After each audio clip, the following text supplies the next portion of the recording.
Isso, entrou. Tá. Oi, Milene. A gente não está te ouvindo. Oi, gente, desculpa, bom dia. Bom dia, Milene. Bom dia, Milene. É difícil estabelecer a conexão aqui, eu não posso mexer nos cabos. Não, beleza. Deu certo. Nada de pânico. Aqui também, se houver algum problema, nada de pânico. Ontem não, na terça-feira, houve uma queda aqui na internet, foi aqui na faculdade. Mas aí eu consigo voltar, e a Nayeli também está com backup lá, eu consigo voltar com o notebook, tanto que eu estou acompanhando de 2 lugares aqui, o notebook e o celular, né? Não, o celular no final é sempre o celular. Eu já terminei em celular.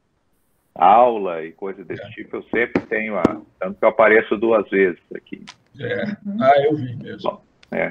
Bom, bom dia a todos, acho que podemos iniciar, então? Acho que sim. Então, nós daremos início à defesa da tese de doutorado da Nayeli Rodrigues de Souza. Da Silva? Da Silva, da Nayeli Rodrigues da Silva. E, antecipadamente, já gostaria de agradecer a participação da banca, começando pela professora Vanessa Bilho, que é da Unifesp de São Paulo e que fez assim, o grande favor de aceitar participar em 2 bancas, né? Ela participou terça-feira na defesa da dissertação de mestrado da Isadora e hoje vai participar da defesa da tese da Nayeli. Então, muito obrigado, Vanessa. Vanessa é uma expert na parte de esquizofrenia e de canabidiol, né? Então, tenho certeza que, assim como aconteceu na terça-feira, ela vai poder contribuir bastante aí para o nosso trabalho. Também gostaria muito de agradecer aí a presença da professora Milene, que é uma pesquisadora, né? Muito tempo ela foi pós-doc na área de psicobiologia, na Faculdade de Filosofia, Ciências e Letras. Atualmente ela está como pesquisadora, né? E uma pessoa que já tem uma longa colaboração com o grupo, e particularmente aí na parte de microdiálise. Então, também é uma pessoa que vai contribuir com certeza bastante aí para o grupo. E finalmente, né, agradecer ao professor Hélio Zangrossi, que é o nosso colega de departamento, que também é uma pessoa extremamente importante na área de psicofarmacologia, né, e que também, acredito, aí vai dar importantes contribuições para o trabalho. Dito isso, lembrando das normas de defesa, né, que a Nayeli agora terá 60 minutos para apresentar o seu trabalho, e, posteriormente, então, será feita a arguição pelos membros da banca. Não existe mais limitação de tempo, pelo menos nas instruções, para cada uma das arguições, mas o tempo máximo de duração da defesa é de 5 horas, no caso da tese de doutorado. Então, agora abro a palavra aí para a Nayeli iniciar a sua apresentação. Certo. Se vocês não se importam, eu vou gravar a defesa, porque eu gostaria de ter essa recordação, né? Então, deixa eu só iniciar a gravação. Então, eu vou dar início à minha aula, tá bom? Chico, se travar ou se vocês pararem de me escutar, eu peço que você me Pode deixar, eu abro o meu microfone e falo para você. Tá tranquilo. Tá certo.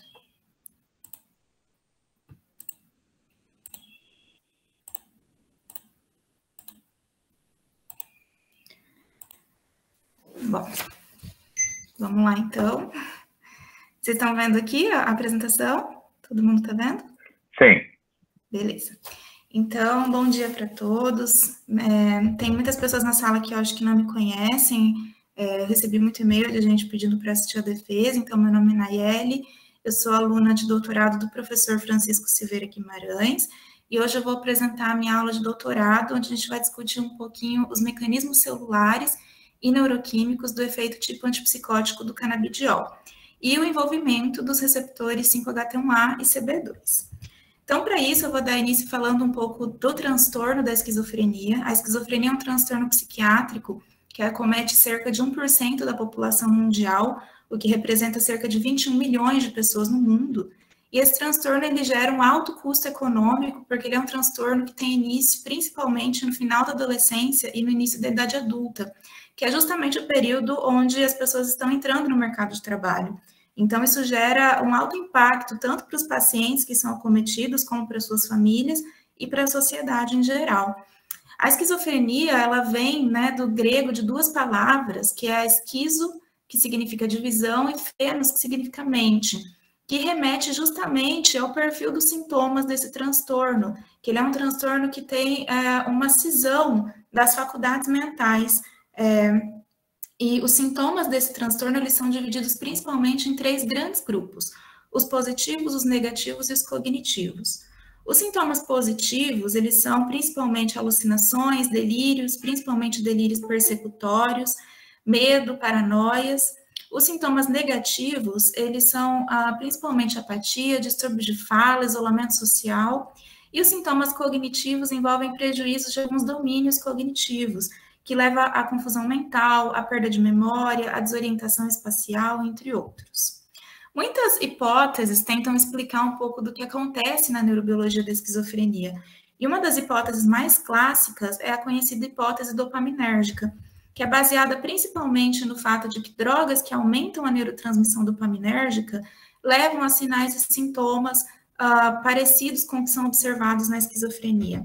E os antipsicóticos, que são drogas que inibem esses sintomas, principalmente os positivos da esquizofrenia, eles são drogas que bloqueiam o receptor D2, quando a gente está falando aí dos antipsicóticos típicos.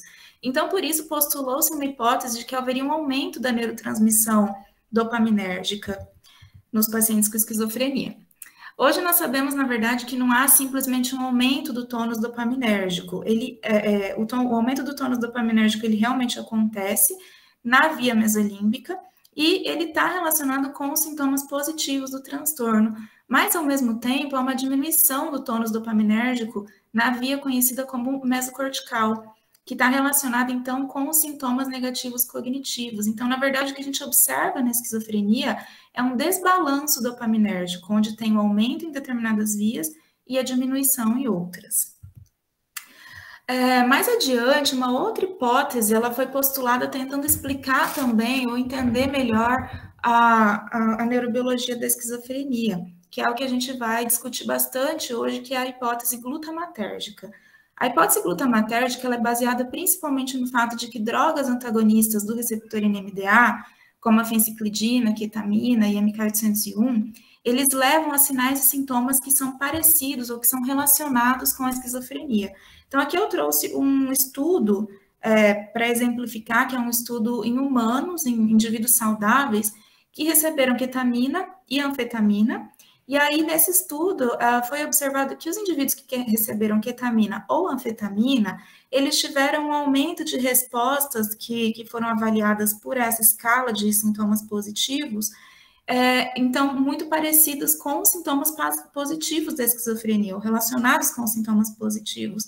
Mas, quando essa escala foi aplicada, a escala de sintomas negativos e cognitivos, somente os indivíduos que receberam ketamina, mas não os indivíduos que receberam anfetamina, tiveram um aumento nessas escalas, indicando, então, que a ketamina, ou esses antagonistas NMDA, eles parecem induzir esses sinais que são relacionados aos 3 grandes grupos de sintomas da esquizofrenia, enquanto as drogas que aumentam o tônus dopaminérgico parecem estar relacionadas mais com a exacerbação ou com o desenvolvimento de sinais e sintomas relacionados aos sintomas positivos. Em animais, a gente tenta usar alguns testes para avaliar comportamentos que nós relacionamos com alguns dos sintomas.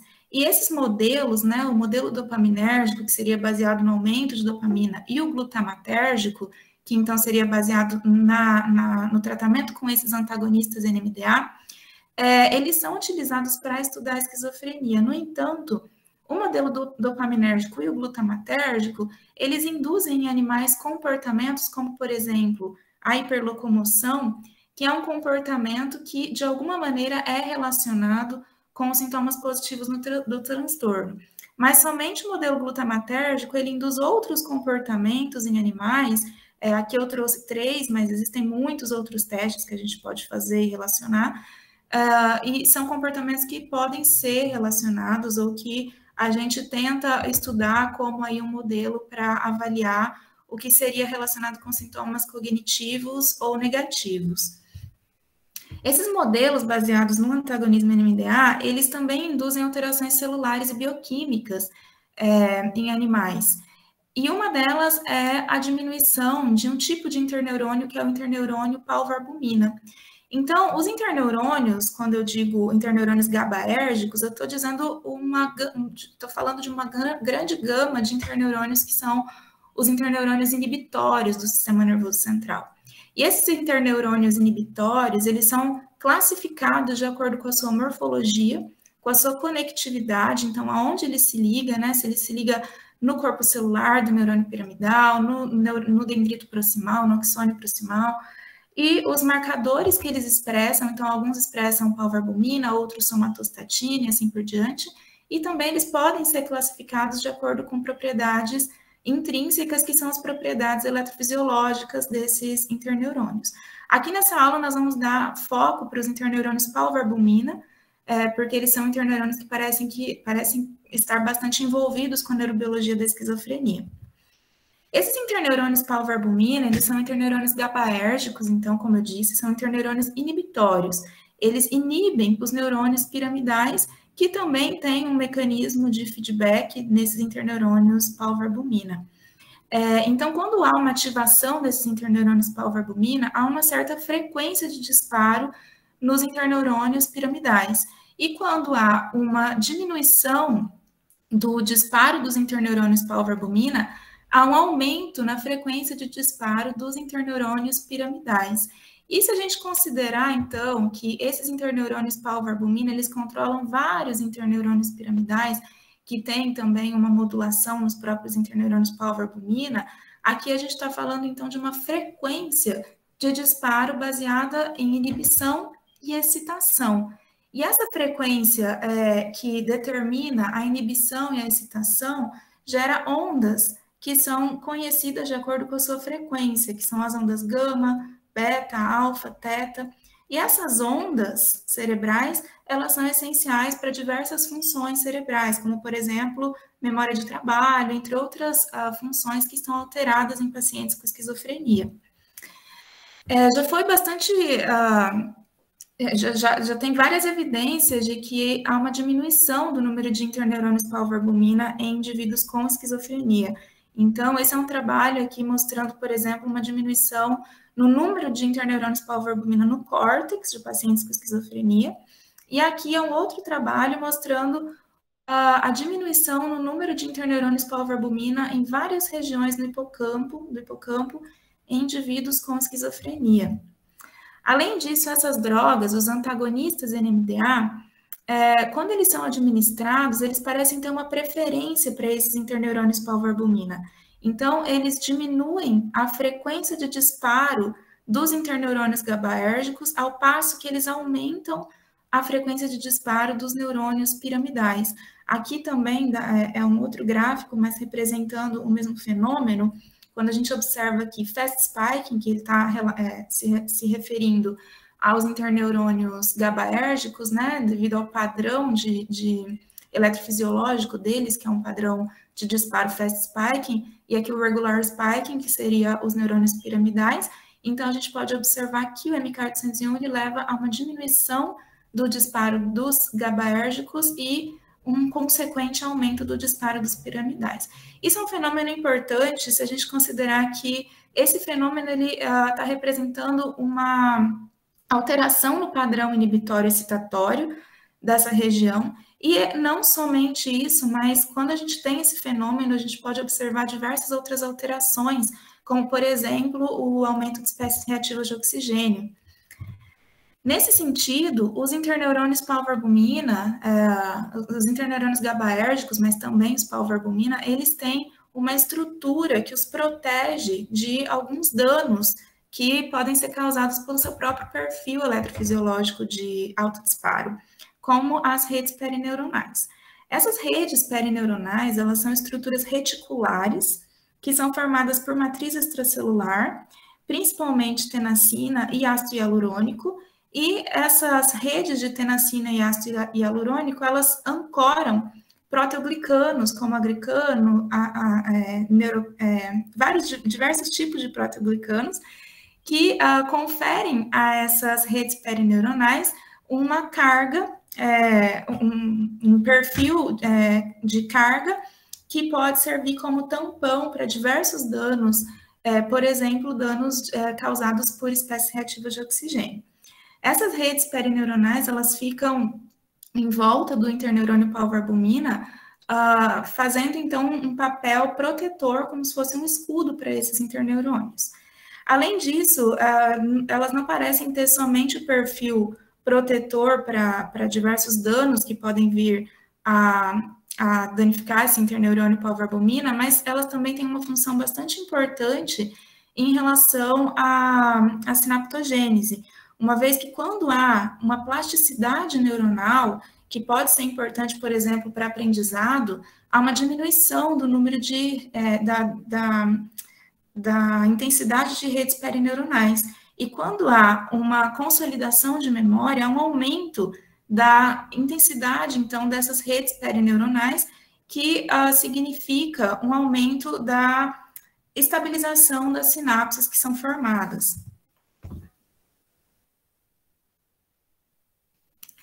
Bom, em modelos animais também já foi bastante observado essa diminuição, não somente em interneurônios pau-albumina, mas também nas redes perineuronais.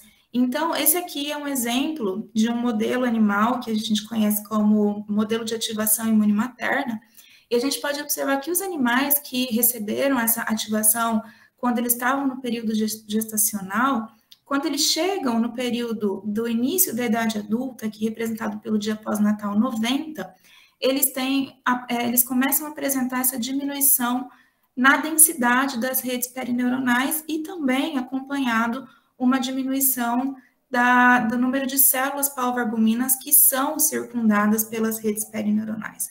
Isso é importante porque esse período do final da adolescência e do início da idade adulta, ele é um período que tem muitas alterações plásticas e um prejuízo na formação dessas redes perineuronais ou da estabilização sináptica poderia, então, coincidir com o início dos sintomas da esquizofrenia. Então, poderia ser um fenômeno que está relacionado com o final da fase prodrômica e o início dos sintomas da esquizofrenia.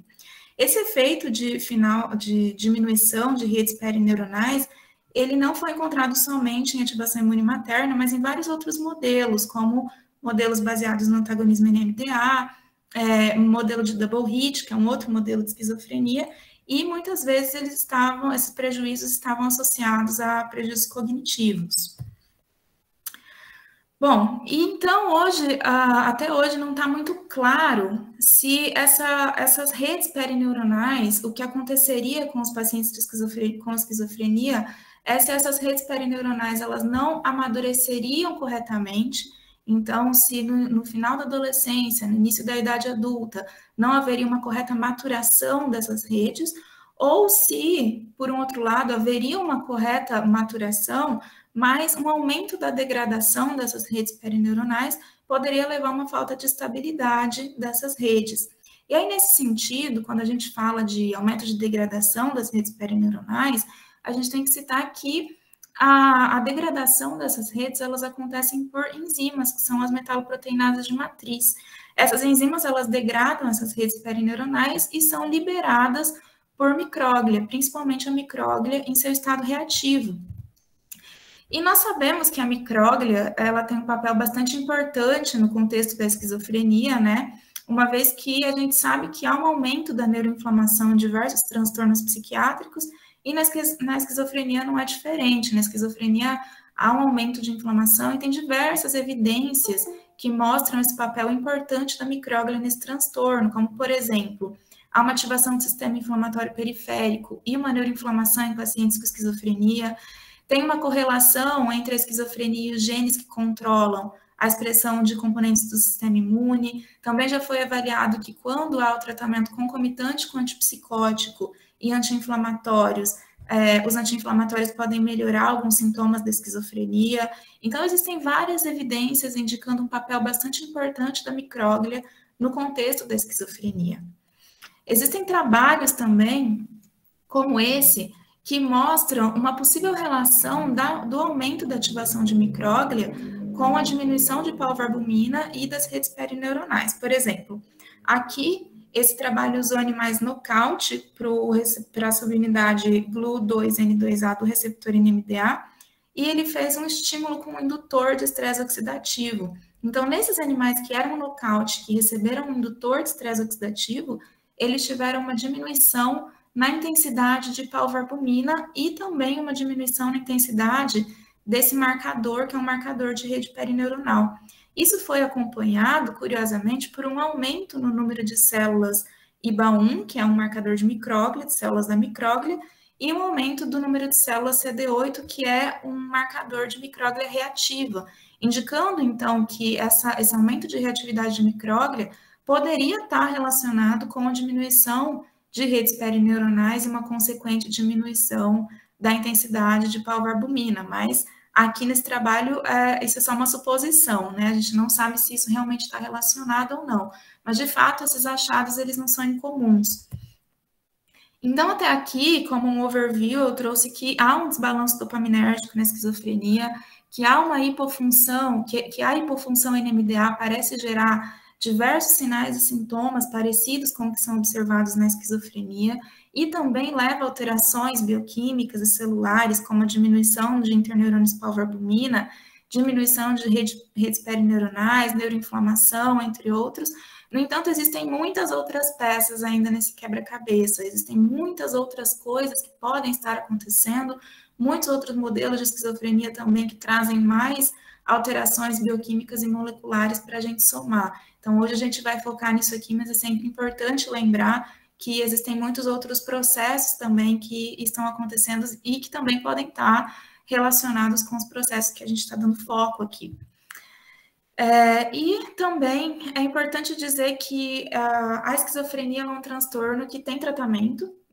Hoje nós temos os antipsicóticos, que são drogas utilizadas para tratar a esquizofrenia, e eles são divididos em duas principais classes: os antipsicóticos típicos, que atuam principalmente como antagonistas do receptor de dopamina, e os antipsicóticos atípicos, que são os mais novos, e eles têm um perfil de ligação bastante variado, atuando como se ligando no receptor de dopamina, mas também de serotonina, receptores alfa-adrenérgicos, entre outros, e eles se diferenciam em duas classes, principalmente porque os antipsicóticos atípicos, eles não geram os efeitos tipo extrapiramidais em doses terapêuticas, que são efeitos bastante desconfortáveis que aparecem com o uso dos antipsicóticos típicos.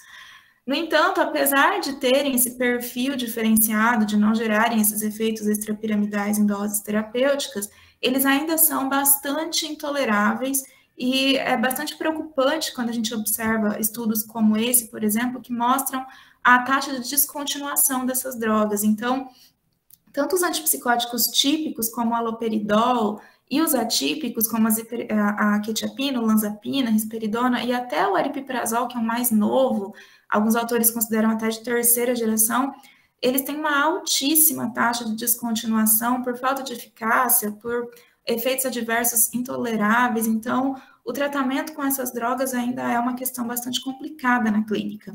Além disso, eles têm pouco ou quase nenhum efeito sobre os sintomas negativos cognitivos, o que indica também uma grande necessidade para o desenvolvimento de novas drogas.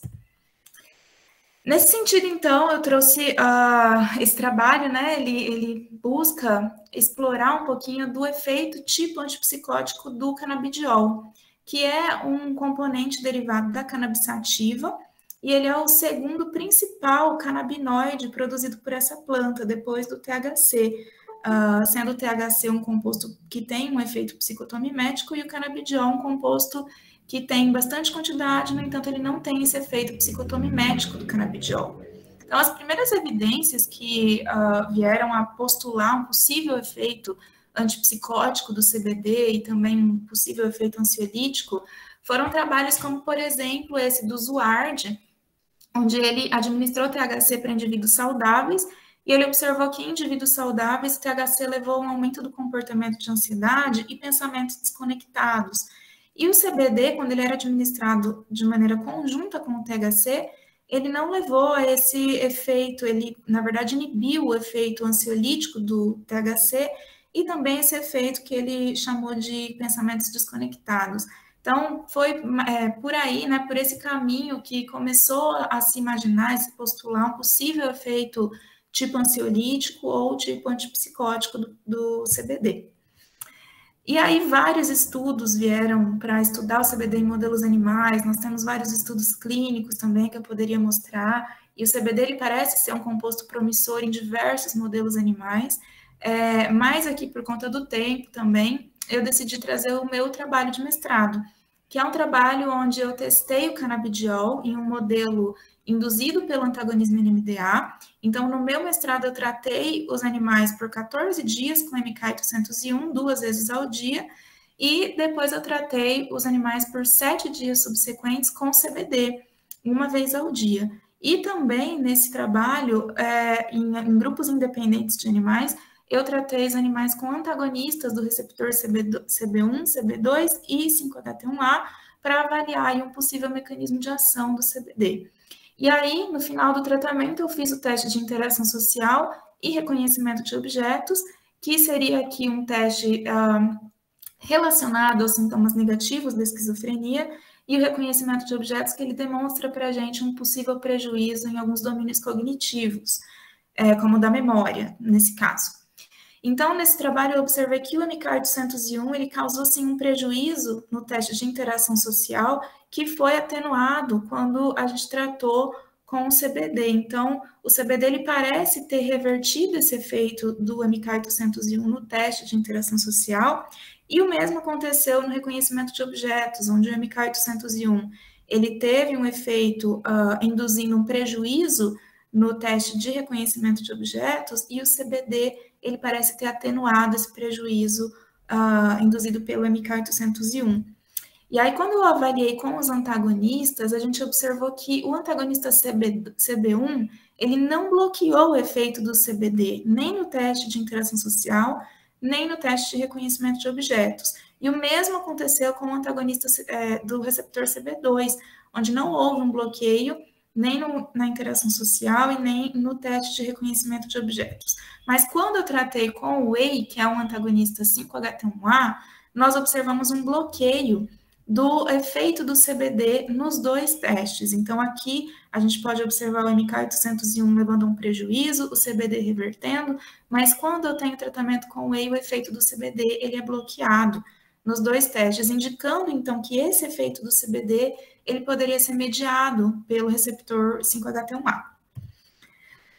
O Felipe também, ele fez outros testes, aqui ele fez um protocolo tratando os animais concomitantemente com o CBD, então aqui o objetivo era avaliar se o CBD ele seria capaz de prevenir os efeitos do MK801, e aqui o Felipe também encontrou resultados muito parecidos com os meus, na verdade eu encontrei muito parecidos com o dele, né, porque o trabalho dele veio antes, nos dois comportamentos, e de maneira bastante interessante o Felipe também observou que o MK801 ele levou uma diminuição no número de interneurônios pau-albumina, e o CBD parece ter atenuado esse efeito do MK801 na diminuição de interneurônios pau-albumina no córtex. E, ao mesmo tempo, o MK801 levou um aumento da reatividade de micróglia no córtex pré-frontal, enquanto o CBD e aquele usou a clozapina também levaram uma atenuação, né, preveniram esse efeito do MK801 sobre a indução da reatividade microglial. Então, até aqui, né, o que eu trouxe para a gente discutir aqui, os antagonistas NMDA parecem levar essas alterações, tipo esquizofrenia. Parece haver uma diminuição dos interneurônios pau-albumina e redes perineuronais que parecem estar associadas aos processos inflamatórios. O CBD ele parece ter uma ação antipsicótica e parece ser capaz de modular essa diminuição de células pós-albumina e ativação de micróglia. Então, a gente perguntou, né? A gente pensou, será que essa atividade antipsicótica do CBD ela poderia ser mediada por receptores 5-HT1A ou CB2, de maneira que o CBD ele modularia a diminuição de pós-albumina das redes perineuronais e uma possível ativação de micróglia quando essas alterações fossem induzidas por MK801. Então, por isso, nós postulamos a nossa primeira hipótese, que seria que os efeitos do CBD em reverter os prejuízos cognitivos e alterações celulares e inflamatórias induzidas por um modelo de esquizofrenia baseado no antagonismo NMDA, elas ocorreriam de maneira dependente da ativação de receptores CB2 ou 5-HT1A. Então, para isso, em todos os experimentos que eu vou mostrar daqui em diante, eu vou ir dizendo cada objetivo e o resultado, porque eu acho que fica mais dinâmico assim, mas em todos os experimentos nós utilizamos camundongo C57 Black, daqui do Biotério Central da Faculdade de Medicina, e claro, todos os experimentos eles foram aprovados pelo Comitê de Ética. Os animais eles ficaram em até 5 animais por caixa microisolada, onde eles tiveram ração e água à vontade, e eles ficaram em temperaturas ideais laboratoriais, de temperatura e umidade. Então, em um primeiro momento, nós avaliamos se o efeito do CBD sobre a hiperlocomoção induzida pela anfetamina, ela poderia ser bloqueada pelos receptores 5-HT1A e CB2. Então, por isso, nós tratamos os animais com os antagonistas 5-HT1A ou CB2, 10 minutos depois, nós injetamos o CBD, 50 minutos depois, injetamos anfetamina, e 10 minutos depois, esses animais, eles foram para a arena, onde a atividade motora foi registrada pelo software Animaze. Então, aqui nós podemos observar que a anfetamina, como esperado, ela aumentou realmente a atividade locomotora dos animais, em relação aos animais que receberam o veículo, e o CBD, ele parece ter atenuado esse efeito hiperlocomotor da anfetamina, o que é um efeito que já foi observado no nosso laboratório, dados do Fabrício, lá de 2005. Mas a novidade nesse experimento é que o efeito do CBD, ele foi bloqueado pelos antagonistas CB2 e 5-HT1A, indicando, então, que esse efeito do CBD sobre a hiperlocomoção induzida por anfetamina parece depender dos receptores CB2 e 5-HT1A. Em um segundo momento, nós fizemos o tratamento crônico para avaliar possíveis prejuízos de domínios cognitivos. Então, nós tratamos os animais por 14 dias com MK801 2 vezes ao dia, e depois nós fizemos o tratamento com o Whey, que é o antagonista 5-HT1A, com a M630, que é o antagonista CB2, né? Ou então os animais recebiam ou esse antagonista ou esse, e 10 minutos depois com CBD por 7 dias. Depois, no dia seguinte, nós fizemos a habituação. No dia seguinte, nós fizemos o reconhecimento de objetos, e aqui nós separamos em 2 etapas, no curto prazo e no longo prazo, sendo o longo prazo 24 horas depois do curto prazo, e 24 horas depois do final dos testes comportamentais, nós perfundimos e fixamos os animais, então eles passaram pelo processo de eutanásia. Então, só para esclarecer essa mudança no teste de reconhecimento de objetos que nós fizemos, os animais, eles passavam nos testes comportamentais por uma sessão de aquisição, onde eles eram expostos a 2 objetos familiares, que eram iguais, e 1 hora depois, eles voltavam para a arena e tinham um objeto novo aqui para que eles explorassem, que era diferente do objeto que ele já conhecia. Então, o animal que tem a capacidade cognitiva normal, ele exploraria mais o objeto novo, que é o objeto desconhecido. Então, depois desse teste, que durava 5 minutos, os animais eles voltavam para a home cage, e 24 horas depois, eles voltavam então para a arena com um segundo objeto novo, que é um objeto diferente do objeto novo do dia anterior. Então, aqui nós avaliávamos a exploração dos 2 objetos, e esses resultados nós dividimos nós plotamos como índice de discriminação, que é uma fórmula que nos permite avaliar quanto mais próximo de 0 o índice de discriminação, menos preferência o animal tem, e quanto mais próximo de 1, mas o animal explora o objeto novo em detrimento do objeto familiar. Então, os resultados que nós obtivemos é que na aquisição, como esperado, não houve diferença no tempo de exploração dos dois objetos, que eram familiares, aqui no caso, e no índice de discriminação, no teste de retenção, e aqui a curto prazo, ou seja, 1 hora depois, os animais que receberam o MK801, eles parecem ter tido um prejuízo na discriminação dos objetos. Então, eles tiveram um prejuízo em explorar o objeto novo em detrimento do familiar. O que não aconteceu com os animais que receberam CBD, indicando que o CBD ele parece ter atenuado o efeito do MK801 no teste de reconhecimento de objetos a curto prazo. E esse efeito do CBD ele foi bloqueado somente pelo EI, mas não pelo AM630, indicando que esse efeito poderia depender dos receptores 5-HT1A, mas não dos receptores CB2.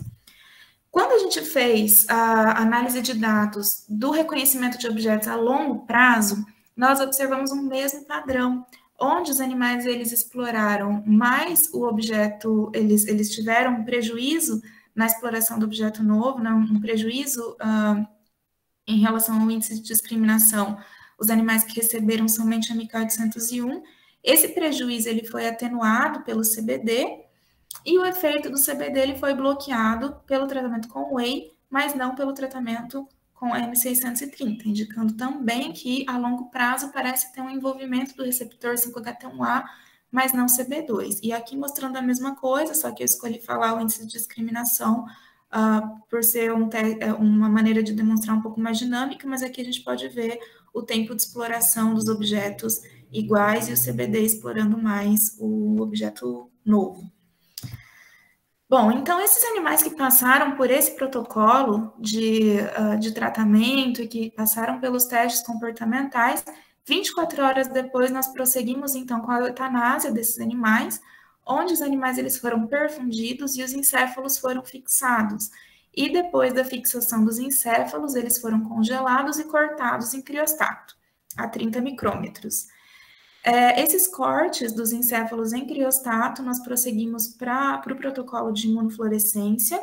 Então, nós marcamos esses cortes, nós marcamos os interneurônios palvoalbumina com anticorpo para palvoalbumina e um anticorpo secundário que tem um fluoróforo que se excita no comprimento de onda 488 nanômetros. E também marcamos nesses mesmos cortes as redes perineuronais com um anticorpo primário, que se chama histeria floribunda, e nós marcamos com o secundário, um streptavidina, que fluoresce no comprimento de onda 594 nanômetros. Então, assim, nós conseguimos analisar no confocal essas duas marcações através dos filtros correspondentes. Então, como resultado, nós tivemos que os animais que receberam MK801, eles tiveram uma diminuição no número de células palvoalbumina quando nós observamos no córtex pré-frontal pré-límbico. Essa diminuição no número de células palvoalbumina, ela não aconteceu somente nos animais que receberam MK801, mas também nos animais que receberam somente o CBD. Então, o CBD parece ter tido um efeito que a gente chama de efeito per se.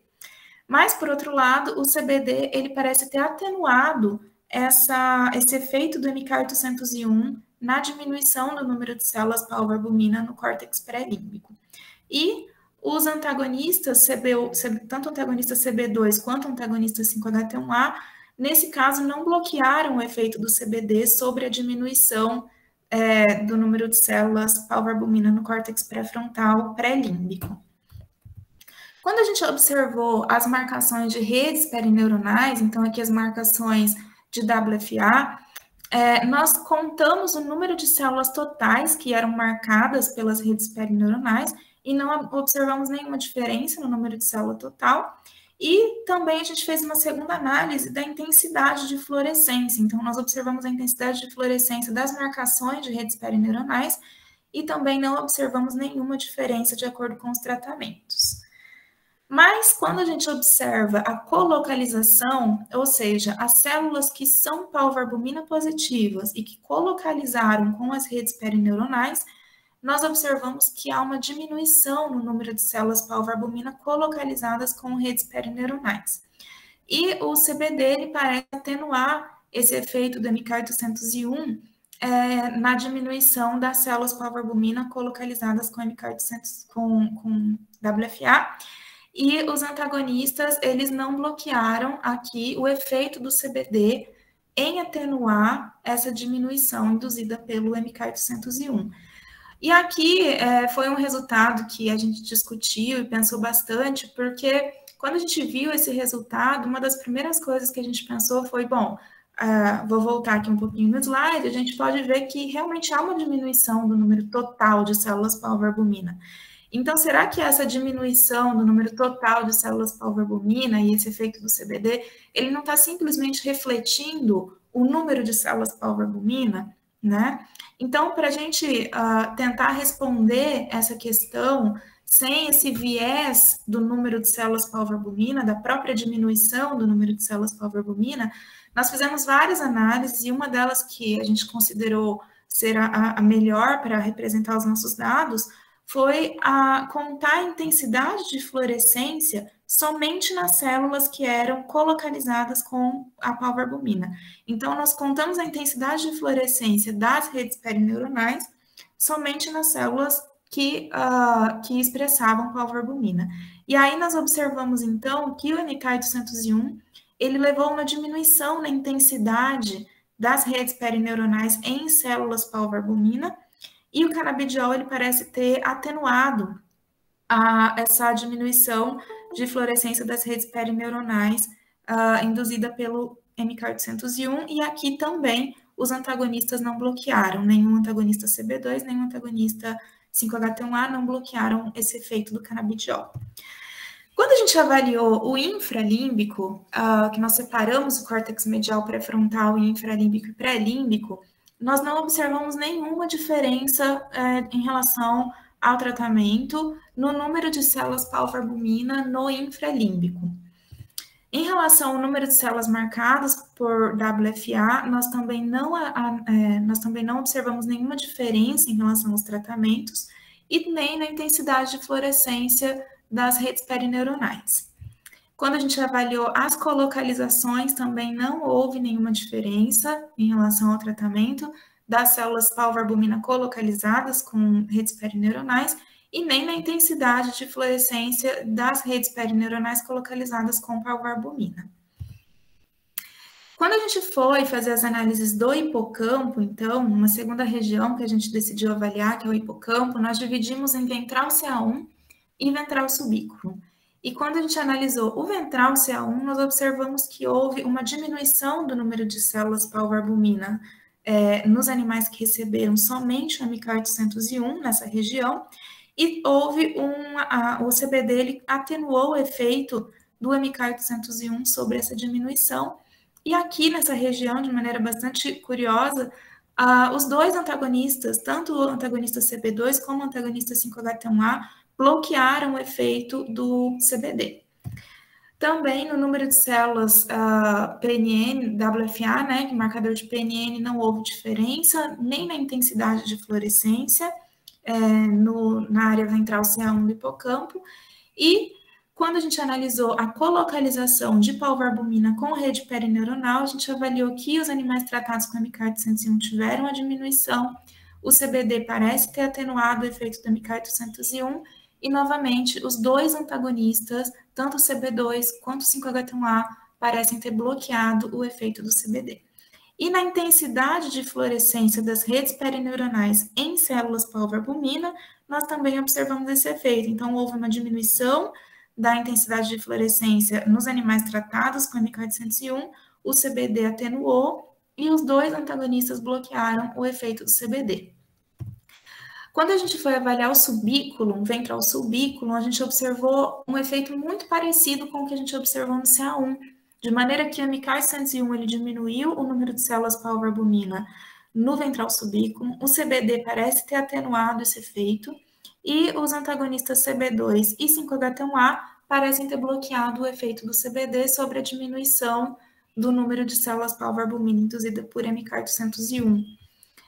Também não houve, na verdade aqui houve uma diminuição no número de células marcadas por WFA, somente nos animais que receberam MK801, e o CBD parece ter atenuado esse efeito, mas aqui a gente não vê um bloqueio pelos antagonistas CB2 ou 5-HT1A. E não houve diferença quando a gente avaliou a intensidade de fluorescência das redes perineuronais. Quando a gente avaliou a colocalização, nós observamos também uma diminuição no número de células pau-albumina colocalizadas com redes perineuronais, e o CBD ele também atenuou esse efeito do MK801, e o efeito do CBD também foi bloqueado por antagonistas CB2 e 5-HT1A. E aqui, quando a gente observou a intensidade de fluorescência das redes perineuronais em interneurônios pau-albumina, o MK801 também parece ter diminuído essa intensidade, e o canabidiol parece ter atenuado o efeito do MK801, e esse efeito também foi bloqueado por antagonistas CB2 e antagonistas 5-HT1A. Bom, então, após isso, nós nos perguntamos, será que esse efeito do CBD, ele poderia ser duradouro, ele poderia ser aquele efeito que a gente chama de long-lasting? Então, por isso, nós fizemos um outro tratamento em um grupo independente de animais, onde nós tratamos os animais com MK801 por 14 dias. Novamente, tratamos os animais com CBD, e aqui nós usamos a clozapina, né, como um controle, por 7 dias, nos 7 dias subsequentes.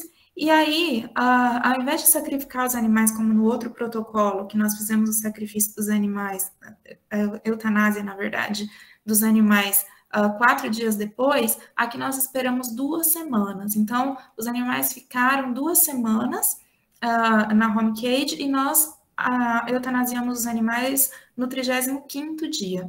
E aí fizemos a perfusão, a fixação dos encéfalos, foram cortados em criostato, e fizemos a imunofluorescência, aqui no caso, para interneurônios pau-albumina. E também analisamos com um microscópio confocal. E aí nós observamos que, de maneira bastante interessante, o efeito do MK801 sobre a diminuição dessas células pau-albumina, ele parece ter perdurado por até 3 semanas depois do final do tratamento, se a gente considerar que o tratamento com MK801 ele acabou aqui no 14º dia, né? Então, esse efeito ele durou por até 3 semanas. E o efeito do MK801 ele foi atenuado pelo CBD, e esse efeito do CBD ele durou por até 2 semanas após o fim do tratamento, isso no córtex pré-frontal pré-límbico.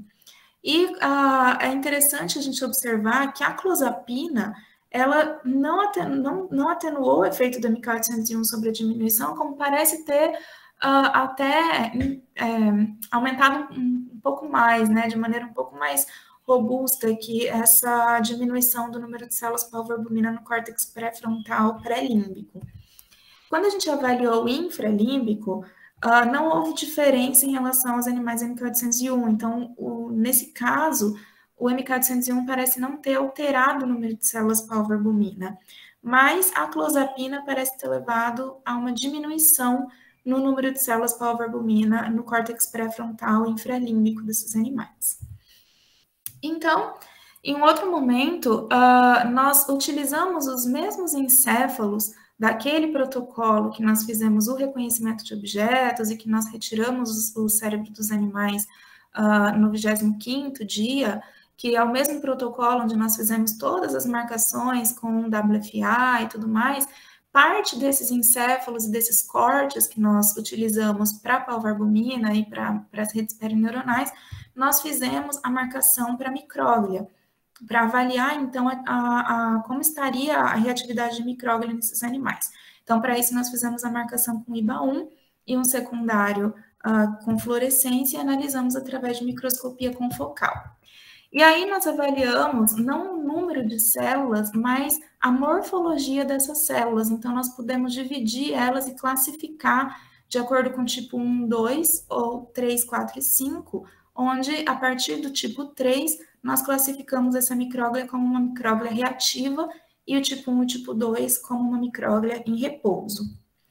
Então, primeiramente, no córtex, nem no pré-límbico, nem no infralímbico, houve diferença em relação ao número total de células IBA1.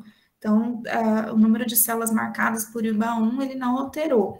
Mas quando a gente avaliou a morfologia, nós observamos, e aqui eu vou usar esse gráfico para a gente observar esse efeito, que é uma representação de porcentagem de micróglia reativa, ou seja, porcentagem total de células que foram classificadas como 3, 4 ou 5, e aí nós observamos um aumento dessa micróglia reativa em animais que foram tratados com MK801. E o CBD, ele parece ter atenuado, então, esse efeito do MK801 sobre a ativação microglial. E aqui, no córtex pré-frontal pré-límbico, houve um bloqueio do efeito do CBD pelos antagonistas CB2 e pelo antagonista 5-HT1A. No infralímbico, nós observamos a mesma coisa, então nós observamos um aumento da reatividade microglial no córtex pré-frontal infralímbico. O efeito do CBD parece ter sido bloqueado, então, o efeito do CBD parece ter atenuado esse efeito do MK801 sobre o aumento de reatividade de micróglia, e o efeito do CBD foi bloqueado pelo antagonista CB2 e 5-HT1A. Quando a gente avaliou no hipocampo, então, que nós dividimos em ventral C1 e ventral subículo, também não houve nenhuma diferença no número de células marcadas com IBA1, então no número total de células. Mas, quando a gente avaliou a morfologia, nós tivemos um resultado parecido com o que a gente viu no córtex. Então, o MK801 levou a um aumento da reatividade microglial, que foi atenuado, então, pelo tratamento com CBD. E o tratamento com CBD, ele foi bloqueado, esse efeito do CBD, ele foi bloqueado pelo tratamento com a M630 ou com o Whey 635. Isso no ventral CA1. Quando a gente vai para o ventral subículo, o mesmo efeito é observado. Então, o MK801 levando a um aumento da reatividade de micróglia, o CBD atenuando o efeito do MK801 e o antagonista CB2 e o antagonista 5-HT1A bloqueando, então, esse efeito do CBD sobre a reatividade microglial. Então, como um panorama geral, nós temos que no córtex pré-frontal pré-límbico, a gente viu uma diminuição no número de células pau-albumina, nas redes perineuronais colocalizadas com pau-albumina e no número de células pau-albumina colocalizadas com redes perineuronais e também na ativação de micróglia em animais tratados com MK801. E esse efeito ele parece ter sido atenuado pelo CBD, mas o bloqueio do efeito do CBD ele só foi observado sobre a reatividade de micróglia e não nos efeitos em relação ao pau-albumina e redes perineuronais no córtex pré-frontal pré-límbico. Por outro lado, no córtex pré-frontal infralímbico, não houve diferença em nenhum dos grupos. O MK801 não causou um prejuízo no número de células pau-albumina ou nas marcações de redes perineuronais, mas ele causou um aumento da reatividade de micróglia no infralímbico, que foi atenuado pelo CBD e que foi bloqueado pelos dois antagonistas. No subículo, mudou um pouquinho o cenário, porque aqui o MK801, ele levou uma alteração na célula pau-albumina, nas redes perineuronais, na ativação de micróglia, que foi atenuado pelo CBD, mas aqui em todos os efeitos que a gente observou, houve um bloqueio do efeito do CBD pelos antagonistas CB2 e 5-HT1A. Bom, então, como uma segunda hipótese do nosso trabalho, como uma segunda parte do nosso trabalho, nós decidimos também avaliar os mecanismos neuroquímicos que poderiam estar envolvidos no efeito do CBD. Como background dessa hipótese, né, o porquê que a gente decidiu explorar essa hipótese, nós temos várias evidências na literatura mostrando que drogas antipsicóticas atípicas, como clozapina, mas não somente, olanzapina, risperidona também tem esse efeito, elas aumentam a liberação de dopamina no córtex pré-frontal medial. E as drogas antipsicóticas típicas, como o haloperidol, não fazem esse aumento. Isso tem uma certa relevância porque a gente já viu que há uma diminuição no tônus dopaminérgico na esquizofrenia, na via mesocortical, e isso parece estar relacionado com sintomas negativos cognitivos. Então, se nós temos uma droga que aumenta a neurotransmissão dopaminérgica na via mesolímbica, nós podemos imaginar que isso estaria relacionado com uma melhora desses sintomas. E de maneira bastante interessante, quando a gente tem os animais que são nocaute para 5-HT1A, como é o caso aqui dos círculos preenchidos, esse efeito da clozapina, ele não aparece, esse efeito de aumento da dopamina, indicando, então, que o efeito dessas drogas em aumentar a dopamina no córtex pré-frontal parece depender da ativação dos receptores 5-HT1A.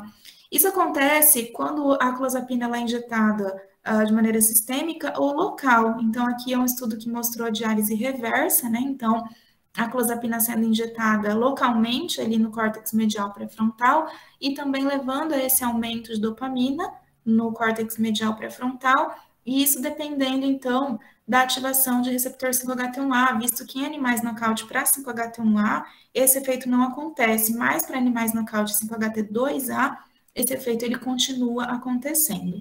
Então, por isso, nós postulamos a hipótese de que o CBD ele poderia aumentar os níveis de dopamina no córtex medial pré-frontal de uma maneira dependente da ativação dos receptores 5-HT1A, assim como os antipsicóticos fazem.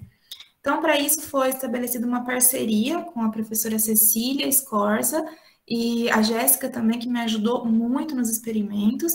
O Francisco foi para lá, ser palestrante de Mispocanabis, e aí eles tiveram essa ideia e acabou acontecendo o convite, a gente foi conversando, eu consegui um apoio financeiro da Ibro e fui fazer as microdiálises no laboratório da professora Cecília e com uma grande ajuda da Jéssica. Então, a gente está com um público mais ou menos grande, eu vou explicar rapidamente o que acontece na técnica de microdiálise, que é uma técnica onde a gente implanta uma probe por cirurgia estereotáxica em uma região do encéfalo do animal, e essa probe ela tem uma membrana semipermeável, onde ela faz trocas com o meio, então a gente consegue infundir um líquido encefalorraquidiano artificial, e esse líquido faz trocas com o meio, e a gente pega, então, o dialisado que resulta dessas trocas, e aí, né, através aqui dessa bomba de infusão, onde é infundido o líquido, passa pela probe, volta, e aí a gente coleta esse dialisado e analisa em HPLC, onde a gente consegue gerar, então, os picos das amostras, né, identificar as moléculas de interesse e, de alguma maneira, quantificar. Então, para isso, nós utilizamos ratos machos Wistar, que vieram do próprio Instituto Clemente Stabile, em Montevidéu, no Uruguai.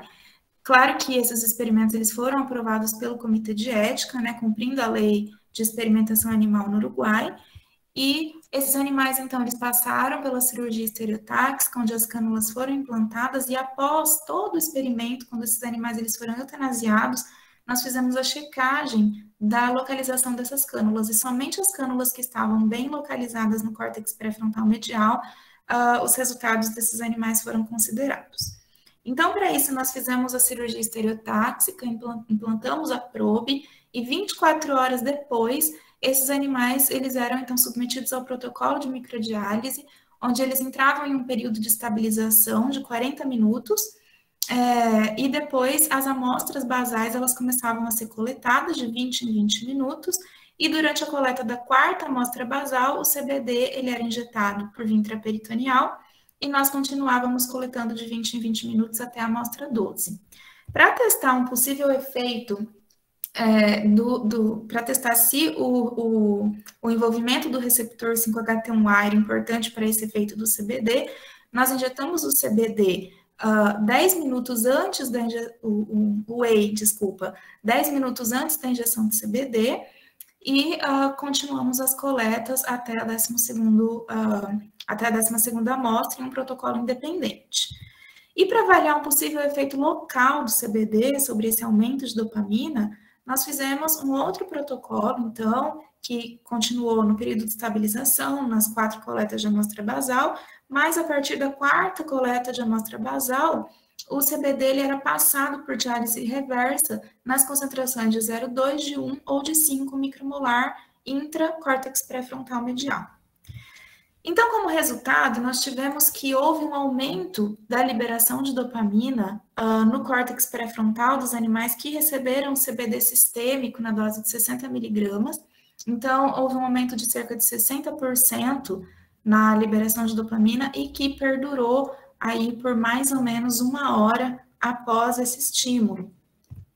Quando a gente avaliou a diálise local de CBD, então, na diálise reversa, nós podemos observar que houve um aumento da liberação de dopamina somente nos animais que receberam CBD na concentração de 1 micromolar, mas não na concentração de 0,2 ou 5 micromolar.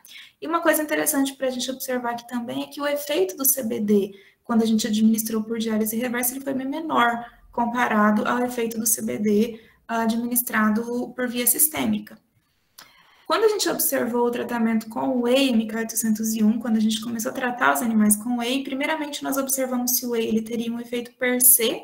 Então, aqui a gente observou que o whey sozinho, ele não aumentou e nem diminuiu os níveis de dopamina, indicando então que ele não tem um efeito per se. E quando a gente administrou o whey com CBD, nós observamos que o whey bloqueou o efeito do CBD sobre esse aumento da neurotransmissão, sobre esse aumento da liberação de dopamina induzido pelo CBD, indicando então que esse efeito do CBD ele poderia ser via 5-HT1A, assim como acontece com os antipsicóticos atípicos.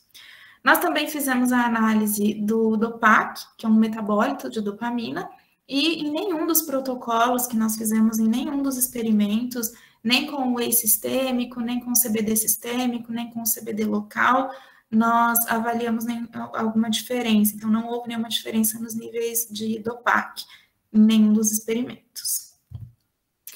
Então, o efeito do CBD, né, como as conclusões que a gente tem desse trabalho, é que o efeito do CBD sobre a hiperlocomoção induzida por anfetamina, ele parece ser bloqueado pelos receptores CB2 e 5-HT1A, mas quando a gente faz a administração repetida de CBD, ele atenuou os efeitos induzidos pelo tratamento também repetido com o MK801 no prejuízo cognitivo, quando a gente avaliou os testes de reconhecimento de objeto a curto prazo e a longo prazo. A gente também viu que a administração repetida de CBD atenuou os efeitos induzidos pelo tratamento com MK801 na diminuição do número de células alvo-albumina, nas redes perineuronais, entre neurônios PV colocalizadas e também na ativação microglial. A gente observou que esses efeitos eles foram bloqueados pelos antagonistas CB2 ou 5-HT1A, mas dependendo do teste e da região encefálica observada, esse bloqueio aconteceu em algumas regiões, porém em outras não. E, por último, né, como resultado principal da nossa segunda hipótese, a gente observou que o CBD administrado por via sistêmica ou local, ele parece ser capaz de aumentar os níveis de dopamina no córtex pré-frontal de uma maneira dependente dos receptores 5-HT1A, assim como os antipsicóticos atípicos. Então, eu gostaria de finalizar essa apresentação, claro, com os agradecimentos. Deixa eu tomar uma água para esse momento.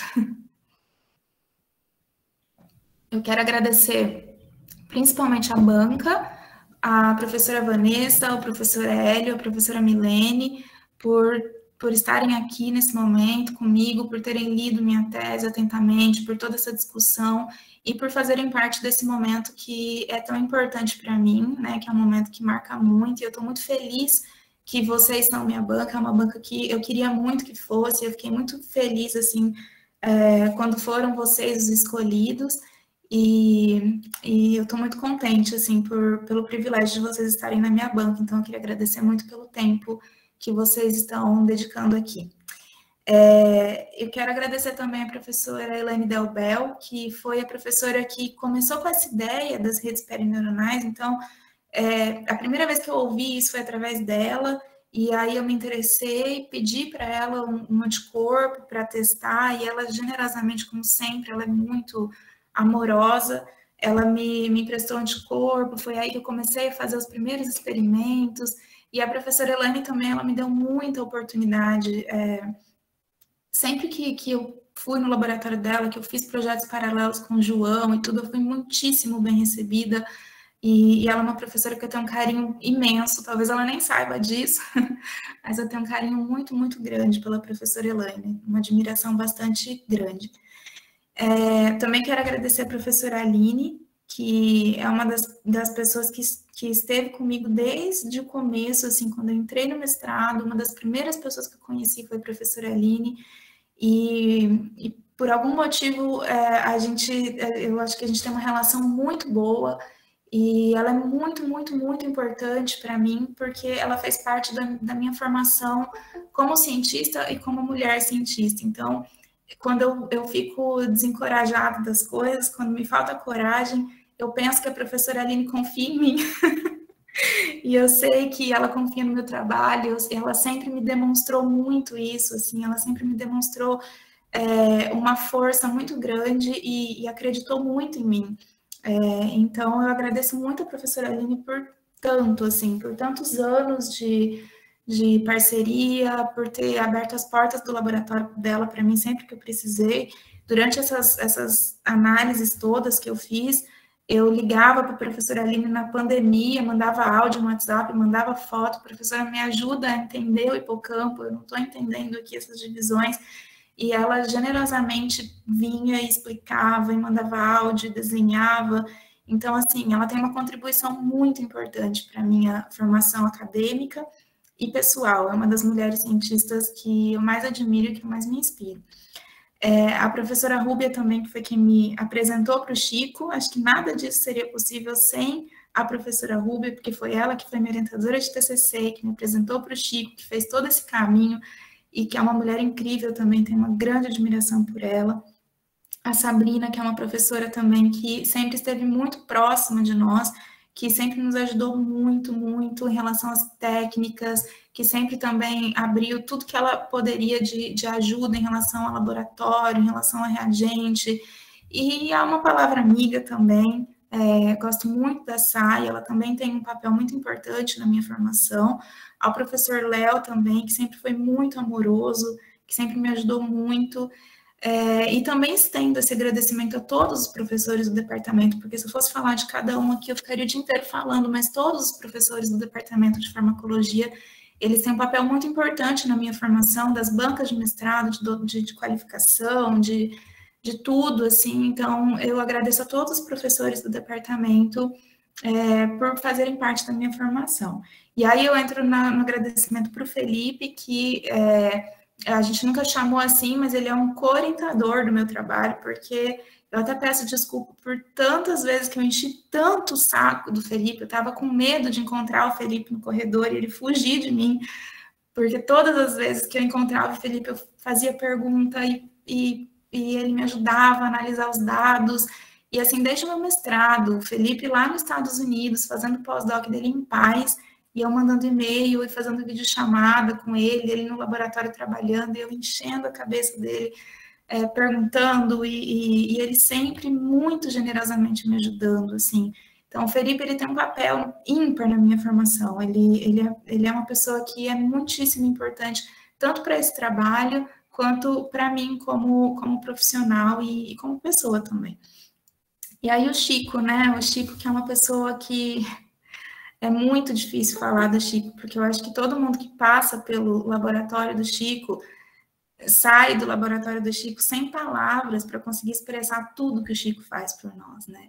O Chico, ele é uma pessoa que, quando eu entrei no laboratório, e todo mundo que entra no laboratório é super imaturo e sem saber muito para onde ir, para o que olhar, o Chico, ele expande a nossa visão do mundo, ele mostra para a gente coisas que a gente nunca imaginou que conseguiria alcançar. Então, eu acho que o Chico, por todas as oportunidades que ele me deu, que ele me proporcionou, por todo o carinho que ele tem com a gente, por toda a visão do mundo que ele compartilha com a gente e que faz com que a gente se transforme, não só cientificamente, mas principalmente como pessoa, assim. O Chico, por onde eu for na minha vida, eu vou ter essa marca de ter sido uma aluna do Chico com muito orgulho, porque ser aluna do Chico é um marco na nossa vida. Eu acho que todo mundo que é aluno do Chico enche o olhinho de lágrima agora junto comigo e sabe que por onde a gente for, independente dos caminhos que a gente vai traçar, a gente vai ter sempre o lema do Chico na nossa cabeça, nada de pânico, de onde não se espera nada, de lá que não vem nada mesmo, e muitas outras coisas que marcam a nossa vida de uma maneira muito forte. Então, eu tenho puta de um orgulho de ter sido aluna do Chico. Eu falo sempre que possível que eu sou aluna do Chico, porque o Chico, ele é um orientador que é ímpar mesmo, não existe igual. E aí é um privilégio enorme. Eu te agradeço muito, Chico, por ter me aceitado, por ter feito parte dessa jornada e por ter mudado a minha vida de uma maneira tão intensa, né? Você, quando a gente se conheceu lá 6 anos atrás, e o que eu sou hoje, assim, tem muito da sua contribuição.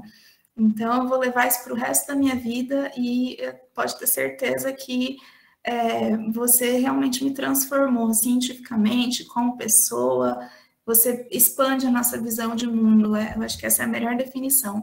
E isso não tem preço, assim. Muito obrigada. O Chico também me deu a oportunidade de ir para a Espanha, então eu não trouxe os resultados que eu produzi lá na Espanha, né, com parceria com a Aline, mas eu fui para a Espanha também, eu fui para o laboratório do professor Ismael, do professor Manuel Guzmán, e lá eu trabalhei diretamente com o Ismael, então foi uma experiência muito, muito, muito incrível, e apesar dos resultados aqui do professor Ismael, os resultados que eu tive na Universidade Complutense não estarem nessa tese, porque é um projeto paralelo, eu achei que ia ficar um pouco desconectado se eu colocasse, eles são resultados muito interessantes e fizeram parte do meu doutorado, querendo ou não, mesmo como um projeto paralelo. Então, eu queria agradecer ao professor Ismael pela oportunidade que ele abriu as portas do laboratório para mim, me ensinou muito, muito, muito. Até hoje nós temos colaboração.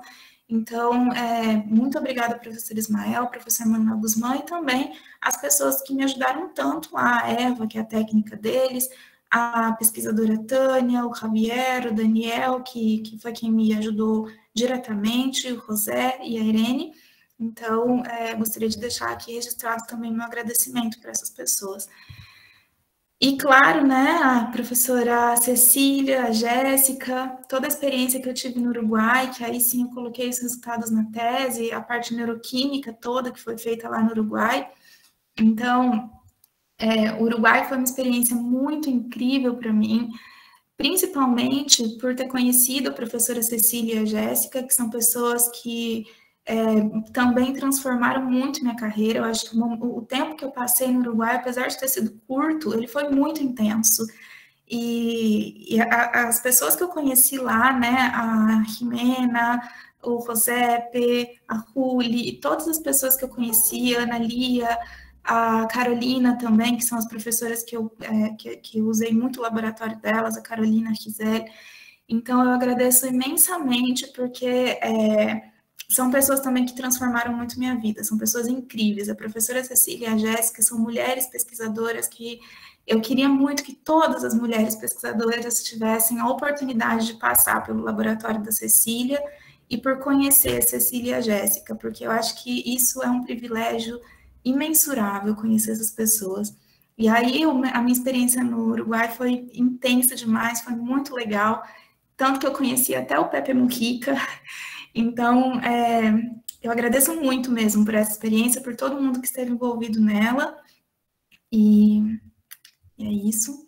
Agradeço também às agências de fomento, claro, né, o CNPq, a CAPES, a União Ibero-Americana de Universidades, que fomentou a minha ida para a Espanha, a IBRO, a FAPESP, e ao Departamento de Farmacologia e todos os seus técnicos. E aqui eu destaquei os técnicos que mais me ajudaram, que é a Gislaine, o Ramon, o José Carlos, o Marquinhos, a Eleni, a Tinês, que são pessoas que às vezes a gente deixa apagado da tese, né? A gente agradece os amigos e tudo, mas eu queria deixar um agradecimento bastante marcado para eles, porque já faz mais de 6 anos que eu estou nesse departamento, e são essas pessoas que fazem minha vida todo dia menos burocrática, mais leve, mais fácil, e que fazem com muito amor.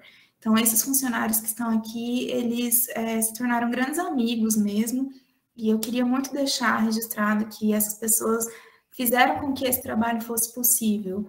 E eu agradeço muito, assim, a amorosidade da Gi, a Eleni me ajudando com os cortes, a Tinês todo dia de manhã. Então, tudo isso também faz parte da nossa formação e do nosso doutorado. Então, agradeço muito os técnicos.